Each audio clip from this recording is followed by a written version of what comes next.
What's your family story worth to you? And I'm not talking about the shiny ones that everybody knows about. I mean the buried ones, the secrets, the heartbreaks, the ones that only slipped out after a night of too much Hennessy. That's what Vietnam Story Bank is for.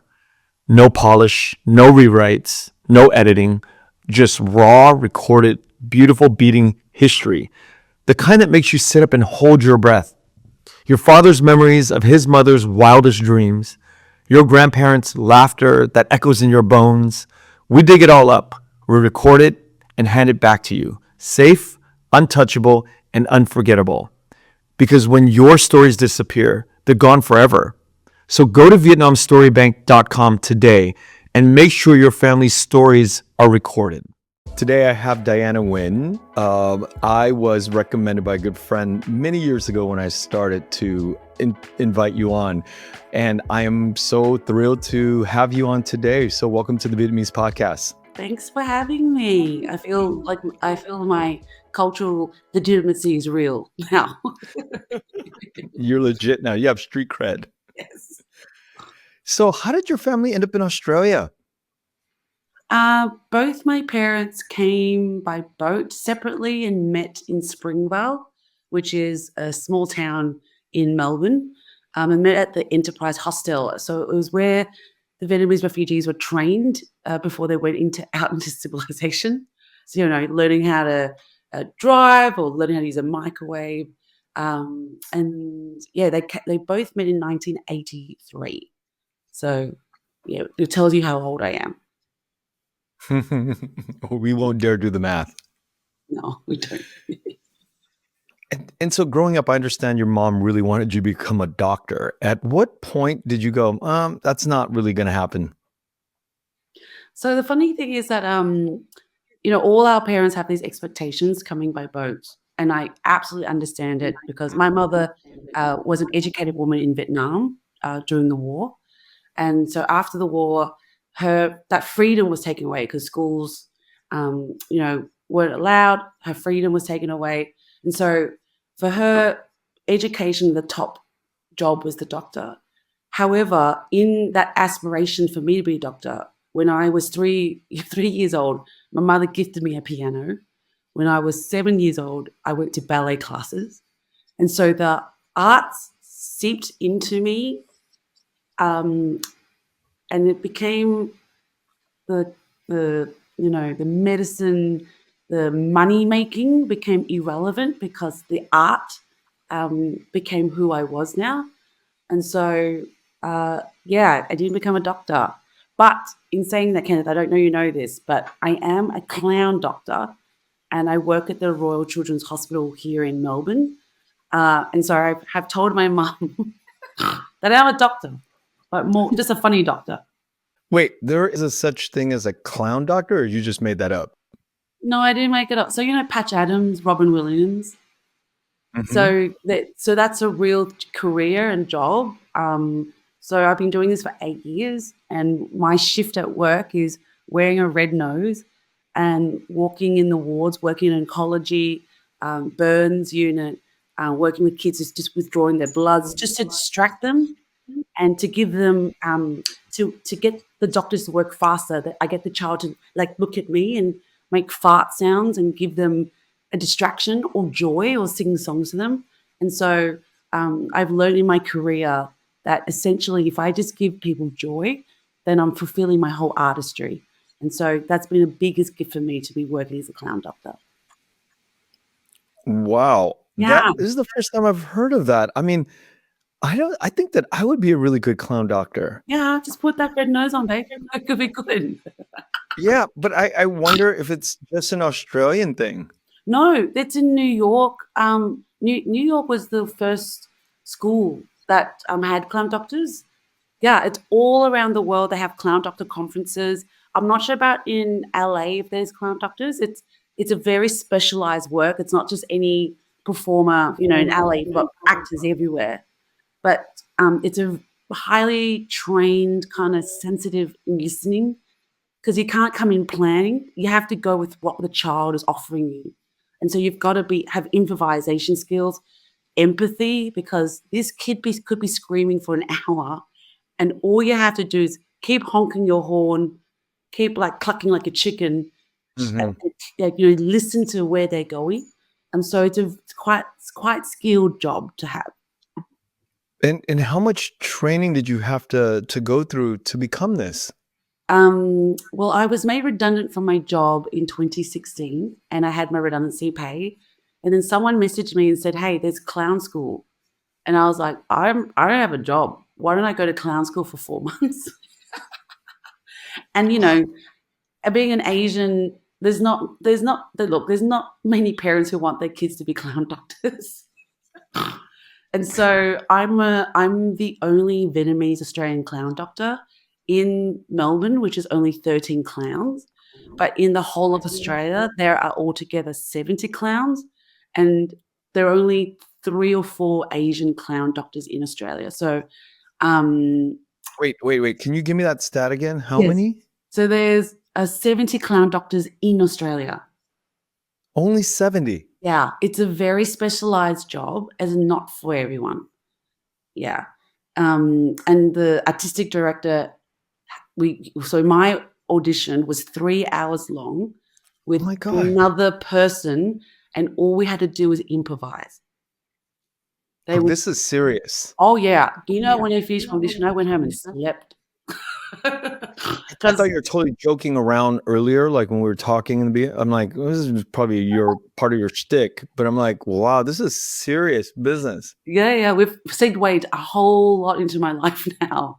But that's why I've realized that, like, I was trained to be a performer as a child, but now I know my true purpose, which is joy. And if I can give joy to one audience member in their hospital room, it fulfills everything that I was meant to be as an artist. Mhm. Like, I performed in Orange County with 4,000 Vietnamese people in the audience, and that was so exhilarating, the adrenaline. But for me, when I'm performing to one child in their room with their parent, I feel the same thing. And so it's reconverted the purpose of why I became an artist. Yeah. Can you tell me any instances where you've seen a child light up because of what you did in that room? Yes, we've been doing it for 8 years. I'll try to think of a very clear moment. You'll edit this, yeah? My thinking break. No, we're not. I don't edit, or let it rip. All right, good. Unless like I love it. unless you tell I me love a later, like, clean raw yeah, cut. I love it. yeah, we don't mess around here. That's so good. I'm authentic and real at all time. Well, why don't you think about that Yeah. as we're talking, and then I'm gonna. Or do you have something? Yeah, I've got one from last week when I was working. So, oh yeah, okay, got one. So, so children have to go in and do dialysis, which is medical infusion, blood infusion. So they have to, refresh their blood supply.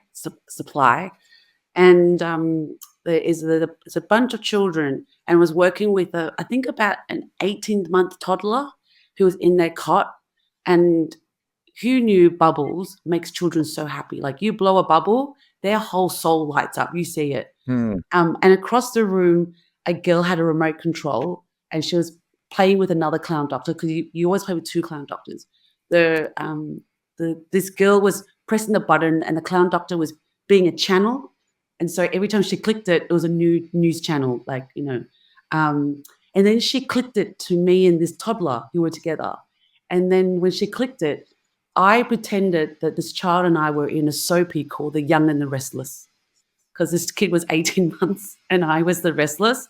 And then I started to act a scene with this 18-month child, that we're having a fight. And this toddler cannot say a word because they're just like sitting in their chair. But everyone watching were laughing because they saw an episode of The Young and the Restless, and this kid just eating their cracker, and everyone was laughing in the room. That's one instance. Another instance is when we do burns. So a kid has had a burn in their arm. The doctor needs to take off the old bandages and put on a new bandages. And our job is to get in, make that kid laugh, And so we had a laser light where the kid shone on the walls. And so and naturally boys love it when you fall over. Like they love slapstick. They love they love silly things. So for half an hour, I slammed my body against the wall, pretending to find this laser. Wow. And he laughed the whole time while his burns were being changed and put on. So it's simply finding the game that makes them laugh and then playing it constantly. Yeah. And sometimes the game could go on forever. And sometimes you work with a patient for an hour and a half and you don't leave the room. Yeah. I think about people's jobs a lot because I'm sitting in this chair asking about people's professions, and this is one profession I am blown away, and I'm like, I want to do this. Yeah. Join us. But the space, why do they only have 70 spaces for the entire 20 million people in Australia? Because of funding, number one, and also the turnover of employment. Some people have been clown doctors for 25 years. It's a beautiful job. Like when It you is. find this Sounds like job, it. yeah. Like I get to act with an audience and give humanity back in a space that's quite dark. And so no one wants to leave this job. So the turnover in work, everyone just kind of stays there. And essentially, I think when you become too big, and we do have 25 million people, yeah, when you become too big, the work quality disappears. And essentially the work of the clown doctor is the quality of work. And so the less numbers, the better. And we do have conferences once a year. So 70 clown doctors converge to one city, and it's hilarious because you can hear them coming. But after a while, you get to know everybody, right? Because Yeah. there's only 70 of you in a room. I mean, how difficult is that? Yeah, we do get to know each other quite intimately, and the job is so intimate as well. And because you work Yeah. with another clown doctor for 5 hours straight, it is very, very intimate work. And you get to know how your partner moves, flows, falls.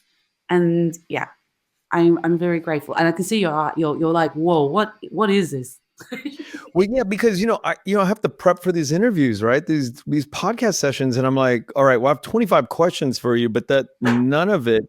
I don't think anywhere online that even in your Instagram, there's no sense of you doing this work. I had no idea. I mean, No. I could spend an hour talking about this, but I think we have to get into your work as a comedian in Australia, Yeah. and all the differences between, the big thing is I wanted to know the difference between American comedians and Australian comedians, but we'll get to that hopefully in a bit. How did you actually get your start in comedy? Since I was a child. So I remember because I came from a domestic violent home.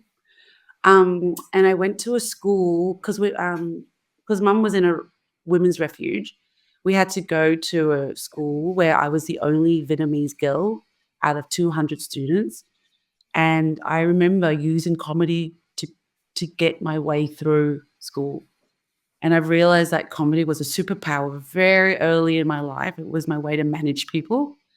Um, and then, and then I went back to my normal school, which was 90% Asian. So I went from being the only Vietnamese to now 90% Vietnamese kids in Springvale. And I just realized that I could make people laugh very easily because of what happened at that school when I got bullied and had racism. So I just knew how to, I'd say marinate, not manipulate. I know how to marinate people.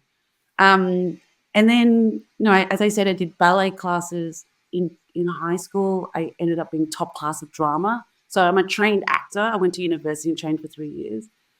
And how I got into comedy was I realized that my rhythm, I could hear cues very easily and know what to do next to make someone laugh. And so that's where Phi and Me came in. So if I could pinpoint the start of my comedy career was watching Felicity Ward perform at the Melbourne International Comedy Festival in 2010. And I'm sitting in the back row going, oh man, Vietnamese people are funny. We've got stories to tell. Mhm. We've got to go tell our stories next year in the comedy festival. And then that's what happened. I went home to my co-creator of Phi and Me, Fiona Chow, and I said, Phi, we've got to write our stories about our mums. And both our mums are single Vietnamese refugees and who live in Springvale. And we wrote the show. We performed it, sold out for 3 weeks in Melbourne, the comedy festival. We had people lining up, like Vietnamese people lining up to pay back in 2011. That was rare for us because, I make the joke that we pirate DVDs, watch Paris by Night or Asia. We don't line up for things. But here we got our community to get in their car to go watch themselves being funny. And that's how I started Phi and Me in 2011. I've got branding there. It's on my phone. Tell me a little bit about the premise of Phi and Me.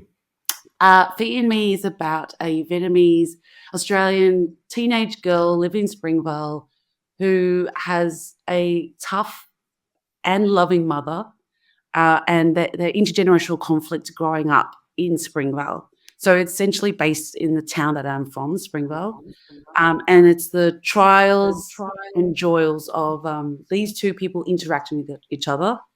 Phi and Me was released out into the world in 2011 as a comedy theatre play. We performed for 3 years, and it's gone to Edinburgh as well. We've gone to Scotland. It's performed in Orange County at the Jitha in Garden Grove. And that was really beautiful for me because I realized comedy can be translated across continents. And I could take a Vietnamese-Australian story to America because everyone gets what it is to have those expectations from a parent and, the love of a Vietnamese mother. And that's essentially why Phi and Me is so important to me, because I wanted to make sure our first generation parents were visible. Because I find like in media, we don't show up. Our parents don't show up. It's the second generation who show up. And so for me, that's my legacy piece, is that it shows the love of a Vietnamese mother for their children. The And then first generation can't show up because they're busy surviving and making money for absolutely. us. Yeah. And so, in Phi and Me, the mum is a sewing woman in a garage, and they rarely put out their phones and start filming social media. They're not showing and like, hey, I'm sewing right now. Like the way we do things now. We are constantly becoming our own social media and reality show. But back in the day, our parents were just working so that they can elevate their children. And that was Yeah. their own main aim, was to make sure their children could never, ever feel and work as hard as they ever did. However, they didn't know the trauma they were giving us was the expectations. That's what we have to carry. Yes. Very true. When was your first time you got on stage, and what kind of propelled that? So stand-up. I've had a very multifaceted life. So stand-up came into my life 8 years ago. I'd done acting. I got 20-second roles on TV. And I'm like, I've studied for 3 years as an actor. Why am I getting 20-second roles written by white people who could only write one Asian character? So the work was limited. And then Phi and Me kind of took over the world and my life. And then I realized, what would it be to just be Diana Nguyen as a stand-up comedian? And what would it be just to stand up for an hour without being taken off stage for after 20 seconds, like have full ownership of who I was. So my stand-up career was me writing a 1-hour show and then getting up on stage without doing bits of it. You know how you do spots in LA, what's that big one in Boulevard? Comedy Store. Yeah, Comedy Store. Comedy Like you perform your best 5 minutes and you figure it out. My first ever show, I did 1 hour. You know what they say about 1-hour shows from a comedian? It takes a year to like work and refine it, Yeah. and get the bits all worked out to get it to hit. Yeah. No, I did it. I did it in one go, and I failed miserably. Wow, tell me about your snort's really cute, by the way. Every time I've counted like 8 of them now. Um, it's some funny stuff. How how did you actually think that you can go on stage and do an hour and get away with that? Did you study? Did you know that there's an actual formula for comedians to like build it up to an hour of, bangers, Yeah, so I had a director who reviewed it and was like, "Yeah, that's good." But as a comedian, you don't know until you go on stage, right? The audience give you the beats. They tell you when it's heartbeating, that laugh's hitting. So I just thought this training since I had as a primary school, Phi and Me, that I was prepped. So I went on stage, did it, and by the hour mark, I realized, no, this is actually an hour and a half show. I know. And the reason why I got through it, I really believe it, which is my Vietnamese blood. Like Wow, you go all in. that is excruciating. And over an hour and you go all in. Did you get laughs? I mean, I got I got petted laughs and sometimes pity laughs. And this was my first show ticketed. It wasn't free. Don't worry, babe. I, I tell this to like top Australian comedians, and they have gone, I am frightened. How could you do that to yourself? And I go, because of my mum. She came here by boat. She kept going. It's in my gene. You just stand there and keep powering through until you're wrapped up. But the greatest thing was that I could hear. So even though it was a shit show, I could hear from the audience when they laughed or not. And so I had a week off to redraft the show, performed it a week later for a whole week. So the first show was like, I didn't know it was a tester, but I realized it was a massive preview. But the week later, I cleaned it up, performed it, sold out, and got 4 stars, 4-star review out of 5. so Out of 5, 4 out of 5. so the reason what is the reason why would people buy tickets if you've never done this before? Because I'm a trusted face in this Melbourne because of Phi and Me. Like I already Mm. had a fan base who were like, she's a legend, she's funny. I don't know if anyone came back to that show. Like after seeing that first dance, I don't know if they came back to buy more tickets. But I know I'm here just just having recollections of how crazy was I. Yeah, you're Yeah. a legend. Thanks. That's like legendary shit. It is. And 8 years later, I Wow. still have a career. It's my money earner And now. and I just want to put this into perspective for the audience. It's like, okay, in order for comedians in America, I don't know how you do it in Australia, but I'm thinking it's the same. You go around town and you go to all the comedy clubs and you work out these bits and they're like 5 minutes at a time and you really get it really dialed in based on human interaction with you. If they're laughing, then you just keep refining it until you go through about a year and then you have about an hour's worth. And then when you deliver the show at an hour, you're going to have a lot of bangers in the string of jokes that you put together. Yeah. And I think that is, you skipped that whole year and you just went out and did it. Some comedians take 3 years, but I did it I had a script, I did it, delivered it. Week later, I delivered again and it worked. So maybe my method was good. And sometimes with the comedians, and I find is that sometimes you just have to go once you've done your spots for a year, just go all in and don't question yourself, because Mm. then you end up doing spots for the rest of your life. Like I know comedians who never do full-hour shows because they just have that fear, because they just don't know. And I love a journey. I love a hero's journey. So I take my audience on a full-hour ride and they trust me. So yeah, I love an hour show. That's my yeah. I get off on it.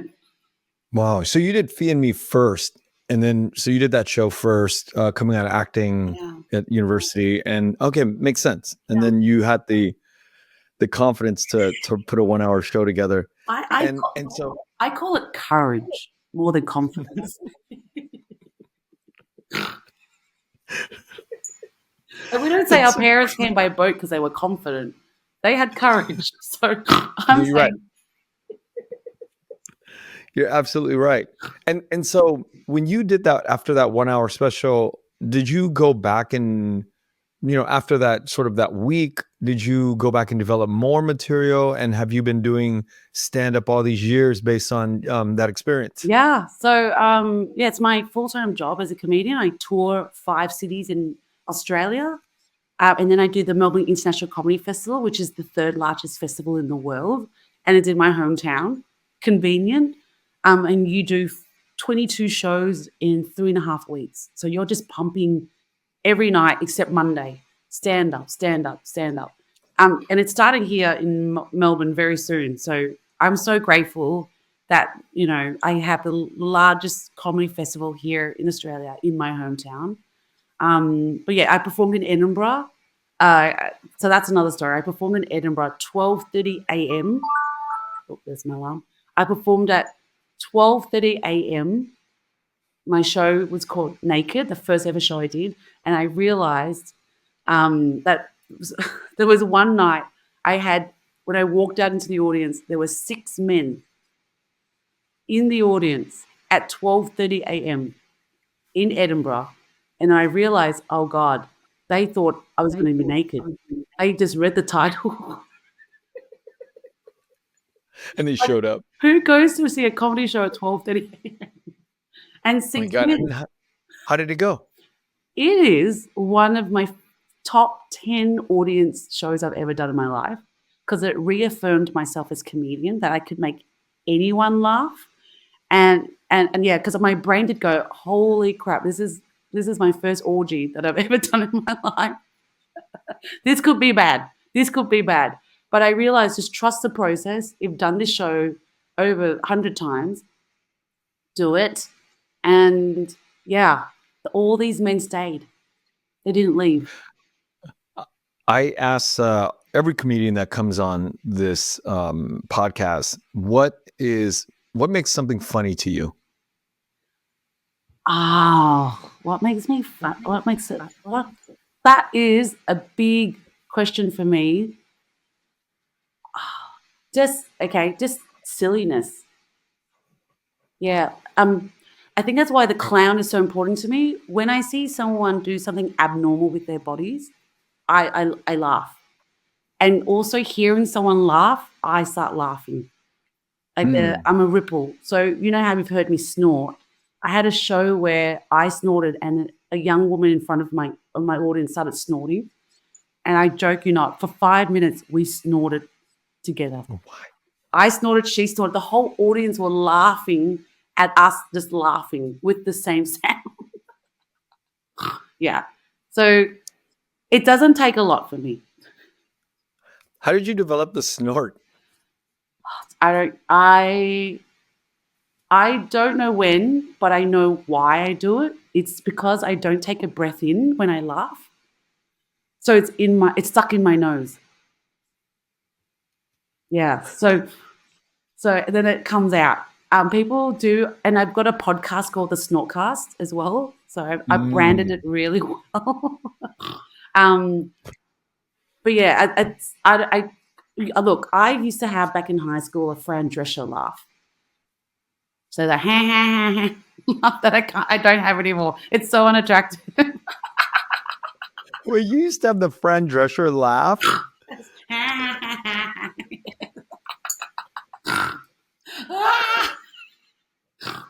Yeah, it's evolved, but the snorting has stayed, and I do. It is a superpower I have when I hear people react to me. And I think it's the reaction that I love from people when we can react, and I can change. I do a lot of work with corporates as well, so I love it when I jar their professionalism. Yeah, I really love it. Do you get that Australian comedy and American comedy are, it's basically English, but it might as well be another culture, right? It's just very different. I have Australian friends in America and very close to me, and it's like they will say things all the time, and me and the guys that are American, we look at each other and we're like, that was like Greek to us. We're literally so. But tell me about how different it is for you when you're watching like Netflix and you're seeing Chappelle, you're seeing, all of the greats. Mm. Do you look at it and go, this doesn't make sense to me? Or is it like a sort of unrequited love? Like you love them, but we can't love you guys because we don't understand you guys, but you understand all of the comedy that comes from us. I often wonder about that. Oh, interesting. No, I feel like with comedy, there's a commonality, and there's context. If it's about American history and there's particular things that I don't know, that of course I wouldn't find it funny. Um, no, I find for me, and maybe it's because of my work as a comedian, it translates for me. Yeah. So I don't have lost in translation because of the two continents. Like even I even love British comedy. Like I love Ricky Gervais. There's Jimmy Carr. Um, there's But Catherine. but you but you guys are closer in sort of culture, Australians and the Brits, because just the proximity of the culture and the history that you guys share. It's much more. You guys have closer relationships than Americans Mm, with and Australia. I'm surmising. yeah. No. Yeah. For me, no. I enjoy all kinds of comedy. I think it translates, and that's why I think I love Edinburgh so much because the whole world comes with their art to Mm. Edinburgh. And yeah, you just realize we're not making a lot of money, but we love what we do. And so Yeah. the comedy translation, I pretty understand. Yeah. Who are some of your heroes? Who's some of your icons? Top three. I had someone ask me this last night at an event. I was emceeing an event here in Melbourne. Um, and this man was like, "Who's the top three?" I wanted to see what infiltrates. And my top three is Ali Wong. I think for a woman to talk about anal on Netflix, love it. She kind of, for me, broke that, was able to go there and break that fringe for me. Number two is Dave Chappelle. I love his brain and how Yeah, he me too. is able to say it, but it's smart. Yeah, Yeah. there's a reason why he says it. And the sketches of him, the Ku Klux Klan back in the day, it's one of my favorite clips I've ever seen someone do comedy. And my third is Robin Williams. Hmm. Like to Oh, have a man great walk picks. into a room, yeah, without making a joke. Like he doesn't need to go into a room and make a joke. You feel the energy in comedy, and I really align that with myself. Like I've been told that when I go into a room, people feel it. Yeah, so yeah, I gravitate to that physical comedy as well. Yeah, with Chappelle, it's crazy because it seems so effortless. It seems like he doesn't have to do anything. And I strive to live my life in whatever like profession, whether it's podcasting or whatever I do, I want to make it look that easy. But the reason I'm bringing that up is because in order to make it look that easy, how many thousands of hours do you have to do to make it seem that easy? Yeah, it also saying that he's also a genius. So Yeah, you you think can't. so? Yeah, he was born to do this. Like I've watched clips of him just sitting on a bar stool and just think, Yeah. and people wait. He doesn't need to be funny. People will wait for him to say the next line, and that is a beautiful gift to have. And I'm getting goosebumps saying it because that is artistry, and not everyone has it, and that's why he is who he is. Um, yeah, we can't replicate that, and so we have to find our own bar stool and just maybe wait, and then maybe I'll just do a little fart. And that's my comedy. um, but yeah, we just have to find our own voices in that and our own energy. But yeah, Dave, you can't. Oh, So you just brought up two things, two spectrums. yeah, Chappelle has it, yes, but I brought up it took time, yeah. right? But do you ever think no matter how hard you go and work at this, that you're just getting better because of time, Mm. but you'll never. Does it ever, like, self-doubt? Does it ever creep into you and go, you know what? That guy can like get this level, and I'm here, and I'm always gonna get, thicker layers on top of my comedy and get deeper, but I can will I ever hit the Chappelle? And it's not even about the money or the crowd size, right? It's just about what that you can accomplish. And the best way I can kind of reimagine this is, okay, as a somebody who jumps, like to make a slam dunk at a basketball Yes. court, your jump, at max is like 15 inches. You have like an 8-inch jump right now, but your muscles will never allow you to be a 15-inch jumper, right? Like, I'm curious about people like in your profession. Do you strive to get to that level? Look, there is massive imposter syndrome in every industry, and it's definitely in the comedy industry. And I'll be really frank, I've probably had it for the last year or so, where I'm not sure if comedy is my zone. Wow. And I'm saying this honestly, Kenneth, because as I said when we first started, I learned how to make people laugh as a child, and that's a skill that I learned. But what is it to be just a normal human being without making someone laugh? And so it's the untraining that, because I know how to make conversation really well and manage people. But what if I didn't have that skill? What would Diana be?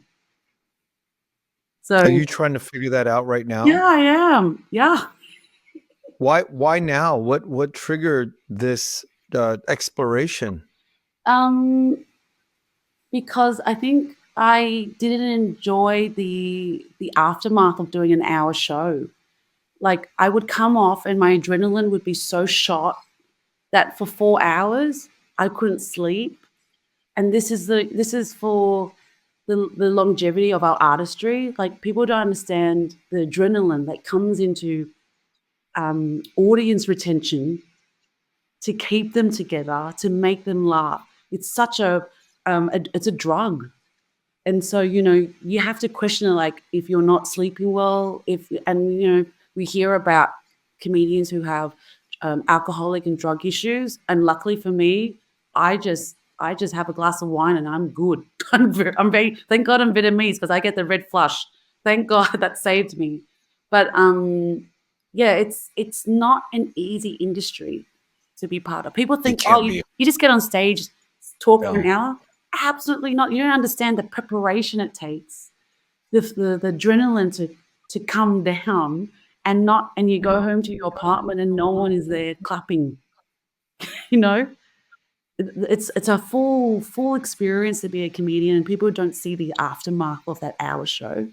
And so I am questioning: is it possible to have that?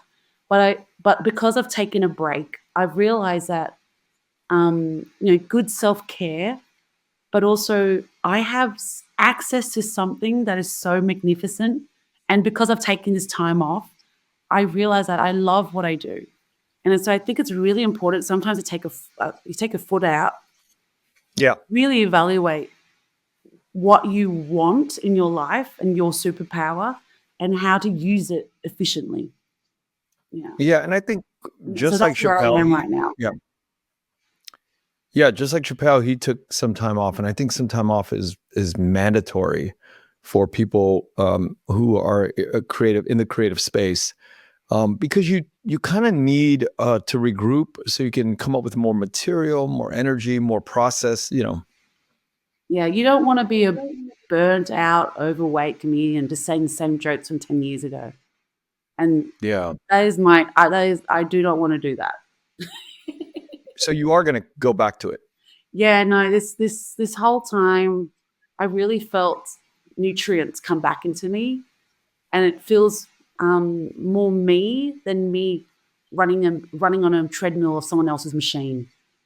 And yeah, and exactly that, like that Dave took his time. He went away to Africa, I think, didn't he? He said, I'm Yep. gonna do my work in my own terms. not because someone's paid me 20 or $30 million to tell me to make art. Art is me. Yeah. So, yeah, look, I can call myself a Dave #2 if you want me to. Yeah. Yeah. Do you feel like you are able to get to a level, and then this is very American centric from this question, I realize is very, very American centric, and I'm ashamed to ask it, but whatever. Here we go.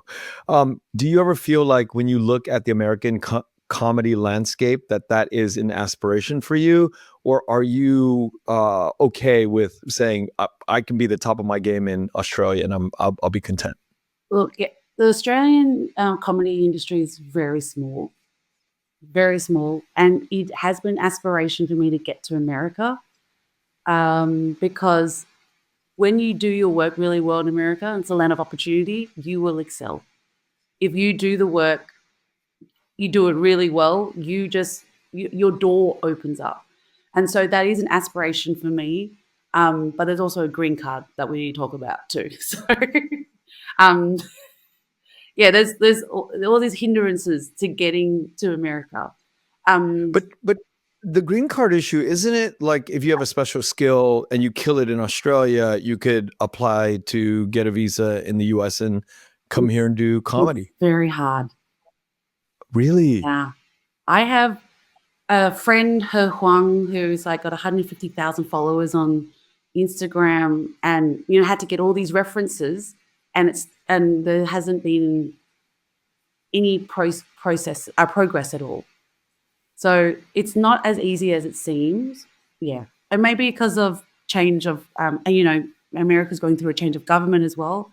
So yeah, it's really depending on, um, how the office works fast. But the great thing about social media is that it's allowed these voices to penetrate more than ever before. Yeah. And people are uploading their 2-minute crowd interactions, blowing up. Yeah, my friend He Huang, she's Chinese Australian. She was on Australia's Got Talent, and her YouTube video got 600 million views. Yeah, and it blew her up. So That's all it takes, are right? they right? And so where I guess it's now the world's changing. You can be in Australia and still nail the American Market. market. But I have found with comedy, you need your feet in that land. Yeah. You need to be doing those spots, getting that word of mouth out, and then poof, you're in. Yeah.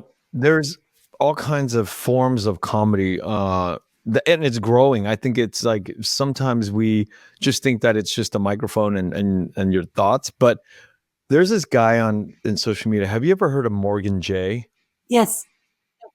He does the music and he does the auto tunes. Yes. He's like, yeah, and they have to go, yeah, it's beautiful. It's become Yeah. sexy. It is so amazing. And I'm like, that to me is sort of like the future of like how dynamic when you add technology, you add this sort of authenticity. The crowd working that he does is I'm really such a huge fan of Morgan J, and I really think about how things are in the ether for us and we just don't see it sometimes, right? Like who would have known like a guy like Morgan J can figure out, having a musician play these jazzy little sort of like snippets, and then he throws in the auto tunes, goes into the audience, gives these really authentic encounters, and it's just so beautiful. He's always asking people, are they going to make love tonight? These couples. And I find it to be so beautiful. I love his Morgan J. Here's what I think.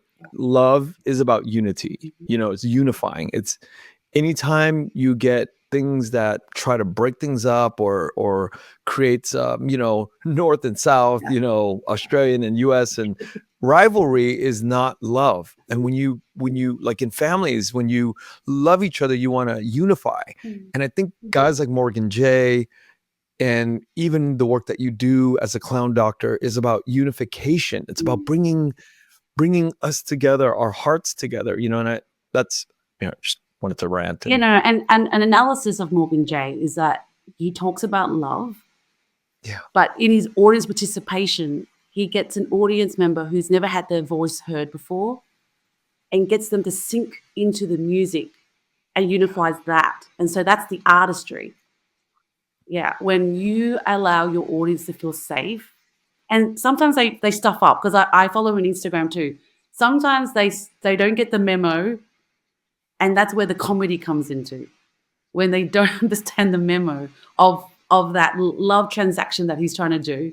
And But and yeah, when for and when me, they don't get it, they don't get when they don't get it, he just clowns on them.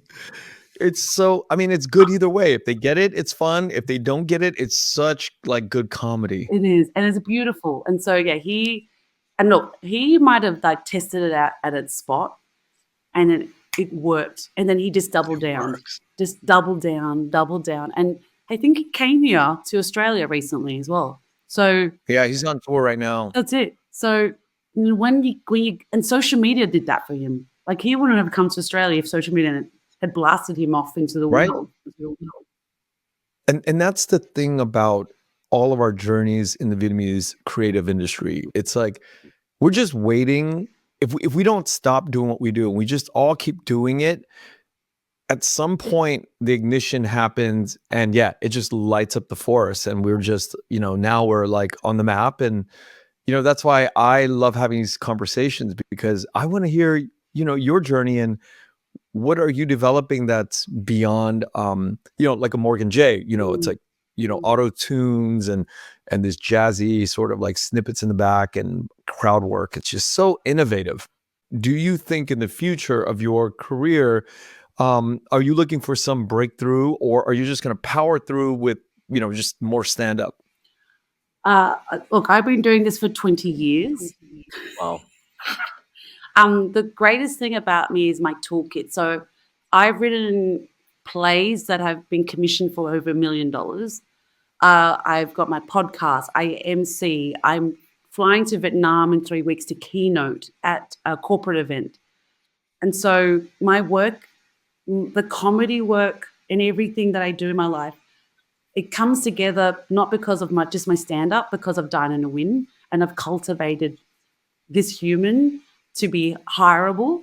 So I feel very lucky that I've created a brand, and we are buying brands now. I feel like the whole personal branding is so important now. Yeah, I could see myself doing this for another 40 years. Yeah. Yeah, That's when you're in the right pocket, right? absolutely. And I'm glad that Yeah. at 20 years old, I found it really early. Yeah, I Yeah, found that is fortunate. is very fortunate and so blessed. And my mother is on board now. Like it took her some time to It took her but 21 years. she You've been at it for 20. yeah. She once said on a SBS Vietnamese radio show, she said, I understand why my daughter does what she does, because she keeps our stories alive. And I don't understand the industry isn't a money-making industry unless you make that top 5%. But she said, I always have a room for her in my house if anything Huh. fails. So, yeah, I have an amazing supportive network around me to allow me to do the work I need to do. And that's very important. For all of these young aspiring creatives in our world, comedy, podcasts, acting, musicians, it's I say this, and it's always about like you have to do this for a few years, and comedy or podcasting might not pay the bills, but the byproduct of the work pays the bills. It's the weirdest thing. And you have to really believe that after a few years, the money will start trickling in, and then it becomes a waterfall after a while, and you just get hired for like the weirdest gigs. That pays so much money. Yes. Yeah. Preach. It's it. You just have to, Preach. We want to hear it. yeah, you just gotta stick with it, stay in the lane. Yeah.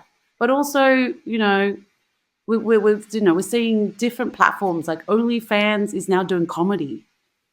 Like What? they're bringing comedy comedians to create profiles on OnlyFans. And so the Pretty world brilliant. is, it's changing. I get it. Like it started with one, like, very niched industry, but now it's going, hey, but we've got fans everywhere.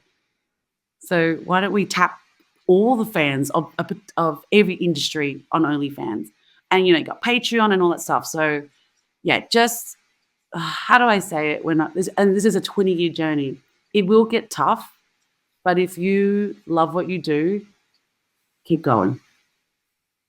Yeah, you almost can't really think about the money because that will make you cave. Yeah, that's the biggest advice I You will have do to the anybody. 9 to 5. You will go to 9 to 5, and then you'll spend years doing that, and you realize, oh, I could have done that. I could have done what I really dreamed for another 5 years, but I kind of gave into the money.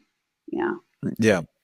Have you've been to Vietnam before? I'm Yes, sure. I was there for a sabbatical last year for 7 weeks. And what did you do during that 7 weeks? In Hoi An, I started writing my memoir because I've lived a life. And I just felt like it was time. So I've done 5 comedy specials, like 5 1-hour shows, and I felt like I needed them documented. And also being a Vietnamese-Australian, I felt like there weren't many voices of women talking about the experiences. And you with Phi and Me, that took my soul. And I really wanted people to understand how much labor it took to create this web series. And I wanted to show art process. Like people only see the final product. Like most of your listeners, hi guys, will listen to the hour and they're like, wow, great job, easy. But they don't understand, we had some emails, you've had to turn on the light, you've got to consistently do the marketing. And I just want to talk about process. Yeah. How long, what is the 20-year process to be an artist? How long does it take to create a 1-hour show? I just did it.